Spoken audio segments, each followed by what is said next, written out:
Bienvenue à tous, merci de nous rejoindre sur Africa 24. Notre invité du jour est Monsieur Didier Bitemo, consultant en énergie renouvelable. Bienvenue Monsieur Bitemo. Bonjour. Merci de répondre à nos questions. Monsieur Bitemo, la société Nanovo, pour laquelle vous êtes consultant, propose des solutions de traitement et de transformation des déchets en énergie. En quoi consistent exactement ces projets ? Ce projet, en fait, il consiste à pouvoir faire le traitement et la transformation des déchets en énergie qui est devenue populaire dans plusieurs régions du monde, parce qu'il représente une solution pour diminuer les sites d'enfouissement et offre aussi une potentialité excellente pour les ménages entre pouvoir prendre des déchets qui sont dans les rues par la mairie et les transformer en énergie, comme nous en connaissons, l'énergie renouvelable. Donc, à partir de ça, ce projet consiste à pouvoir traiter, transformer les déchets solides municipaux en énergie propre et renouvelable, engrais biologiques, eau potable et briques. Voilà. Alors, plusieurs sociétés proposent aujourd'hui cette solution de transformation des déchets en énergie.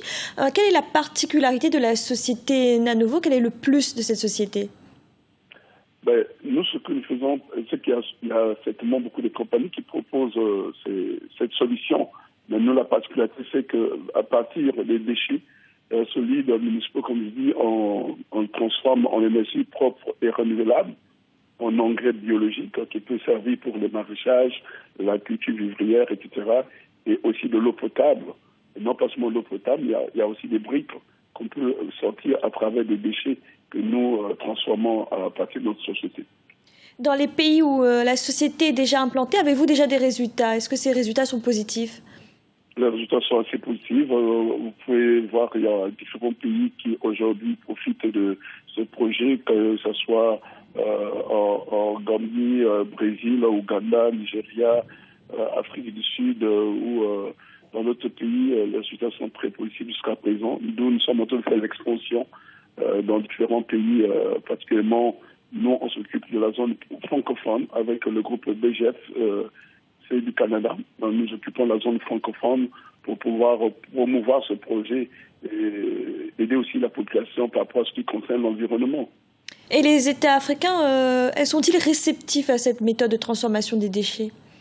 Bon, certains sont réceptifs. Vous savez, l'Afrique, c'est pas évident. Les gens sont beaucoup fermés dans l'idée de voir qui va profiter du projet à la fin, etc.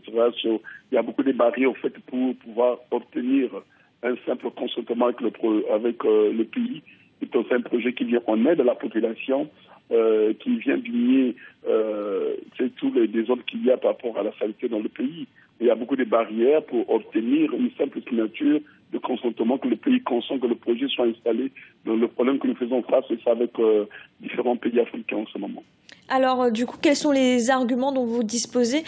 Comment les convaincre d'accéder à cette méthode ? En quoi est bénéfique cette méthode pour les pays africains ?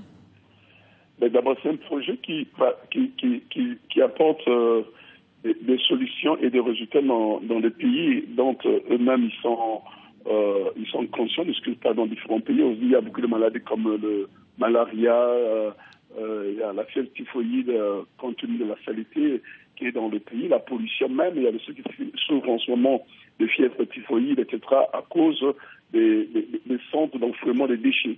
Donc, au lieu d'aller enfouir ces déchets, nous récupérons ces déchets, on les transforme en énergie.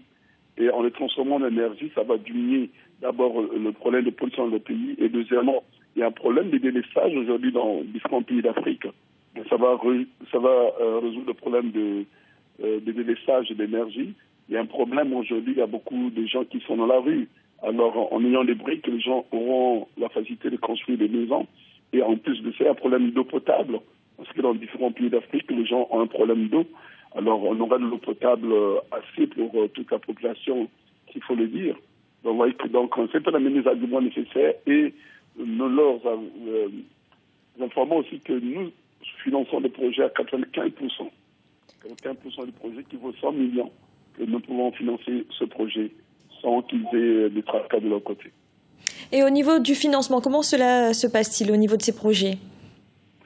Au niveau du financement, comment ça se passe, c'est que il y a d'abord une formule de démarche qu'il faut établir. nous commençons premièrement par nous introduire auprès des autorités du pays. Et si la demande de faisabilité est acceptée ou qui sont intéressés, nous passons à une deuxième étape où le gouvernement va nous émettre une lettre de manifestation d'intérêt par les autorités que nous allons recevoir, les autorités compétentes bien sûr.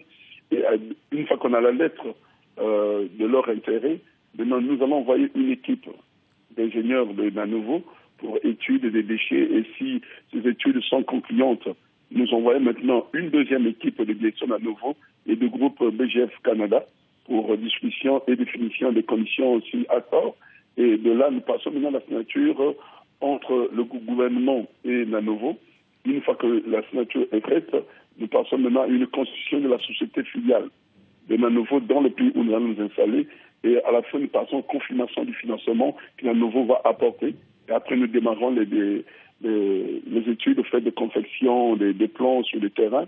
Et de là, une fois que ça s'est fait, nous passons à la réalisation du projet. Et la durée peut être de 18 mois environ. Normalement, entre les démarches du début jusqu'à la signature, une convention se font dans une période de 6 mois. Dans ce point, si le gouvernement est vraiment intéressé et qui sont vraiment rapides à nous répondre à nos attentes, à nos questions, parce qu'il y a différents organes qui vont intervenir dans le projet, comme le ministre de l'Environnement, le ministre de l'Énergie, le ministre, soit ça peut être aussi la mairie qui doit intervenir. Il faut que tous les partis soient en accord lors de la signature du protocole d'accord avec le pays. Une fois que cela est fait, nous apportons 95%. Et le financement se fait par tranche du projet. Monsieur Bitemou, on a bien compris votre propos. Merci d'avoir répondu à nos questions. Je vous remercie beaucoup. C'était l'invité du jour. Merci de nous avoir suivis. À bientôt sur Africa 24.